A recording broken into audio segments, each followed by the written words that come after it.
Nobody's above the law. And if there are clear instances of wrongdoing, that people should be prosecuted just like any ordinary citizen. Police, politicians, top county and state officials, even judges, all accused of illegally getting paid to play. The FBI says corruption is on the rise as the economy worsens. The more resources we throw towards the problem, I think the more corruption we're finding. Nearly 1,200 federal, state, and local government officials have been arrested for corruption in the last 2 years alone. Let me say it as simply as I can. Transparency and the rule of law will be the touchstones of this presidency. The Al-Hakim versus CCAA is an over $20 million 12-year contentious legal action that has the largest case file in the history of Alameda County Superior Court, with over 60 boxes of pleadings, over 120 motions and responses. Plaintiff had over 300 trial exhibits, over 5,000 pages of exhibits, 3,000 pages of documents for trial rebuttal argument, 20 expert witnesses, 77 other witnesses, over 100 pages of jury instructions, with disqualifications filed against every judge for numerous charges from judicial misconduct to corruption, in a case where every judge has admitted error, committed perjury, recused themselves, or all three. We live in an era where the judiciary at both the state and federal levels has been under severe pressure.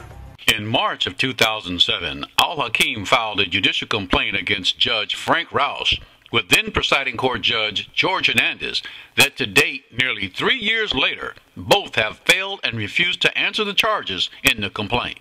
Al-Hakim filed the complaint because he caught Judge Roesch, referred to as cockroach for his claims to be Hispanic when it benefits him, openly trying to cheat Al-Hakim out of millions of dollars, upon which cockroach tried to force his cover off Al-Hakim being mistaken. Al-Hakim retorted, "I didn't make a mistake. If I wouldn't let the crooked defendant steal from me, what makes you think I'm going to let you steal from me?" Cockroach then files an order to show cause to dismiss Al-Hakim's case while Al-Hakim was away on a notice leave from court for Ramadan, and despite the fact there was a stay in proceedings in place for years. When that failed, Roesch dismissed Al-Hakim's appraisal and modified a previous order and an award for Al-Hakim when it was established that Al-Hakim was never noticed for the hearing. Cockroach's own corruption involving his waste disposal company is well-known secret trash in a garbage can of judicial politics called Alameda County Superior Court. Sleazebags. On April 11th and April 14th of 2008, Al-Hakim filed a judicial complaint against specious Judge Jon Tigar with Victoria Henley of the State Judicial Council, Presiding Court Judge Yolanda Northridge, and former Presiding Court Judge George Hernandez that over a year later to date, all four have failed and refused to answer. You gigantic flaming fraud, you. On May 7, 2008, Al-Hakim hand-delivered a letter to Presiding Court Judge Yolanda Northridge requesting a reservation number to file a motion to vacate the fraudulent and perjurious trial-ending orders of Judge Jon Tigar, wherein Al-Hakim mentioned the known bias of Tigar's best friend, Judge Frank Roesch, in Department 31 as a reason to file the motion elsewhere, and the fact that Judge Northridge has had to recuse herself from matters involving Al-Hakim in the past. The only response Al-Hakim received from her was to refer him back to the mendacious Judge Tigar for his now well-noted continued abuse.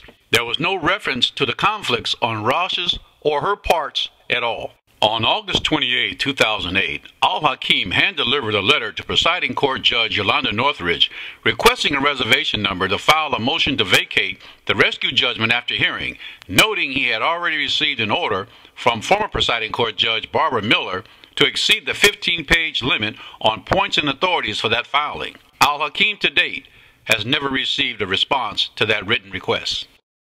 On December 1st, 2008, Al-Hakim sought a writ of mandate on the grounds of misconduct, prejudicial misconduct, bias and prejudice in violation of Civil Code of Procedures 170 through 170.4, canons of the Code of Judicial Conduct, and a corresponding federal statute, and the Business and Professional Code sections of the Rules of Professional Conduct, California Constitution, California Code of Judicial Canons. All these have been violations of Al-Hakim's fundamental civil rights and due process under the law as guaranteed by the United States constitutional amendments and is applicable by this state under the California Constitution, and as a miscarriage of justice In December 2008, Al-Hakim filed a judicial complaint against despicable Judge Jon Tigar with Victoria Hindley of the State Judicial Council, Alameda County Presiding Court Judge Yolanda Northridge, and Ronald G. Overholt of the California Judges Association. The 93-page complaint was accompanied with the 7th challenge for cause, a 253-page scathing indictment with over 500 pages of exhibits. The complaint posed specific questions to all parties that required direct written responses, not evasive, boilerplate, stock non-answers. The statutes of California expressly provide that the suppression of a fact by one who gives information of other facts likely to mislead for want of communication of the fact concealed is deceit, and any other act fitted to deceive is actual fraud. After 6 months to date, all 4 have failed and refused to answer the charges in the complaint. You have crossed the line into full-blooded, fire-breathing, stop the black guy at all costs racism. Go the whole distance. Get a hood. And Al-Hakim again requested the reservation number to file the motion to vacate the rescue judgment after hearing from Presiding Court Judge Yolanda Northridge with notice to all parties on page 5 of the December 12, 2008 complaint against Judge Tigar, and again, Al-Hakim has never received a response to that request from any of the parties noticed. The importance and magnitude of the motion to vacate the fraudulent rescue judgment cannot be comprehended with the reopening of this case with clear evidence of the crimes of extrinsic fraud, fraud upon the state, subornation and solicitation of perjurous testimony, spoliation of evidence, fabricating evidence and planning fabricated evidence in the litigation case files, attempting to deceive the public in support of defendants' litigation, calumny, deceit, patterned, willful, criminal, fraudulent, and corrupt deception, fraudulent concealment, willful, criminal, and corrupt perjury, perjury by omission, conspiracy to commit fraud, corruption, outrageous corrupt government misconduct, obstruction of justice, denial of due process, violation of the business and professional codes, and committing these acts under the color of law with unclean hands, and engaged in acts to cover up these crimes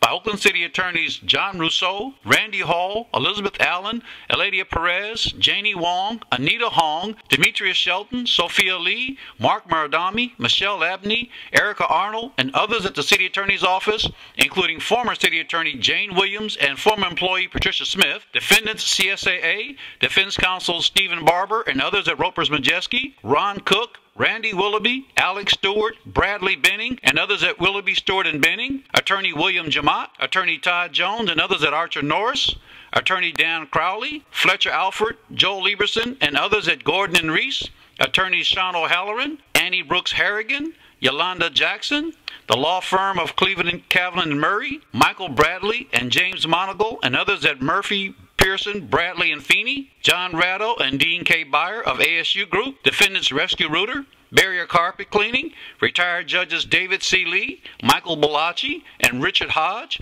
appellate judges Barbara Jones, James Richmond, Henry Needham, Alameda County Superior Court judges Yolanda Northridge, George Hernandez, Jon Tigar, and Frank Roesch, Victoria Hindley, and others at the Judicial Council, Ronald M. George of the California Supreme Court, Ronald G. Overholt, and all knew or should have known of these criminal acts by these parties before 2009, for which there is no immunity from testifying. Starting today, every agency and department should know that this administration stands on the side not of those who seek to withhold information, but those who seek to make it known.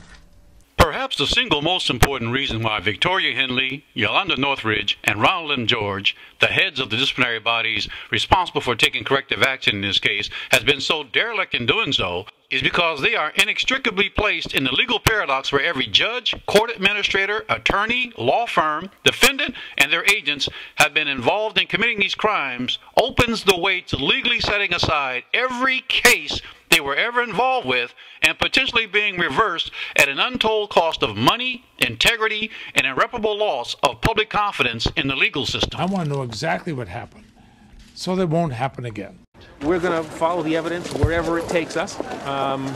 We'll follow the law wherever that takes us. No one is above the law. This smacks of an attempt to undermine the trial, and the people's work needs to be done. I think it would be in the best interest of the state if he resigned, because I don't think that the public can accept this anymore. I think the only decent and honorable thing for him to do now that these facts have come out is to resign. Resign for the good of the judiciary. I mean, what he's done is a total blot on him, and it reflects on the rest of the judiciary. He should do the decent and honorable thing and step down.